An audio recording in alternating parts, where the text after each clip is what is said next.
जों जोबोद खुसि मानोना जथुमाखौ जाय युथ कनक्लेव बेखौहाय जों ब्रैथि खेबनि थाखाय नेर्सोननि अफिसाव बा नेर्सोननि थानसालि जायखौ गोजोन देरा होननानै मिथियो बेवहाय खुंबाय थादों।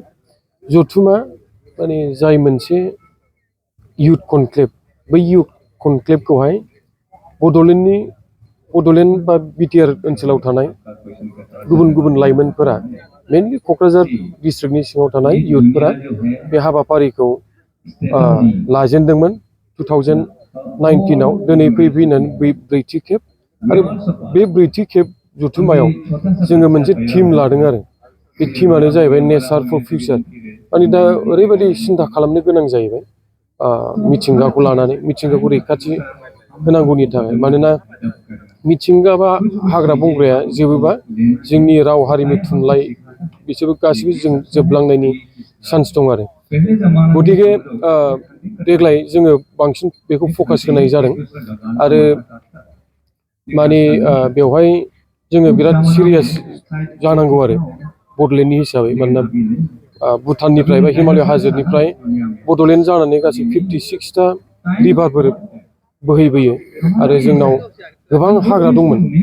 बे हाग्राफ्रा खिन्थु आगोलनि बायदि गैला। गतिके हाग्रा गैला माने नोङो सयल इर'सनाबो बांसिन जायो आरो सयल इर'सन जानाय माने जोंना बुंनो थाङोब्ला जेसेबां साहा थांगोन हिमालय हाजों एसेबां जोंनि सयलनि लेयारा खम आरो। गतिके नोङो जुदि हा बाहागोआ थाङोबा खुरखालांजोबोबा बे जोंनाव खालि बाला अन्थाइल' थागोन आरो। गतिके दा जोंनि थाखाय बिराद हाइ टाइम मिथिंगाखौ रैखाथि होनायनि थाखाय। आरो खालि जोंनि बड'लेण्डनि खेथ्र'ल' नङा, गासै मुलुगावनो जायनाखि ग्लबेल वार्मिं जाबाय थादों बेजों फाइट नांनोबा जों बयनावबो दायथ' दं। आरो जों युथ हिसाबै जों बयनावबो बांसिन माने बयनिफ्राय बांसिन दं होननानै जों सानो। ओंखायनो जों देग्लाय मेनलि बे टीमखौ लादों आरो जोङो देग्लायनि बे 4th जथुमायाव गुबुन गुबुन ओनसोलाव नर्थ इस्टनिफ्राय गासै स्टेट्सनिफ्राय जों पार्टिसिपेन्टस लिंहरदों आरो जों नेपालनिफ्रायबो पार्टिसिपेन्टस लिंहरदों, वेस्ट बेंगलनिफ्रायबो लिंहरदों, सिक्किमनिफ्रायबो लिंहरदों। दा स्पिकारफोरनि गेजेरावबो मेनलि युथफोर, जाय युथफ्रा माने इनभाइरमेन्टेल एक्टिभिस्ट मिथिंगाखौ होबथानो थाखाय नि 4th जथुमा। जेरै माने फार्स्ट जथुमाखौबो जोङो 2019आव नेर्सोननि बे मोनसे गोथार थानसालि गोजोन देरा बेयावनो खुंदोंमोन आरो देग्लाय ब्रैथि खेबनि जादों।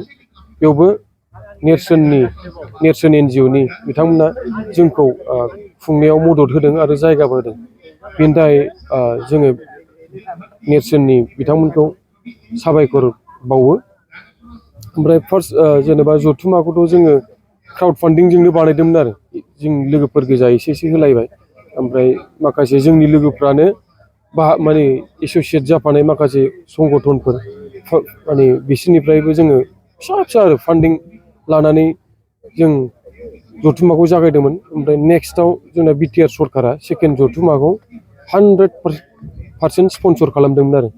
ओमफ्राय जाय जथुमायाव गासै इण्डियानिफ्राय 29 अट'नमास काउन्सिल्सनिफ्राय पार्टिसिपेन्टसफ्रा फैदोंमोन।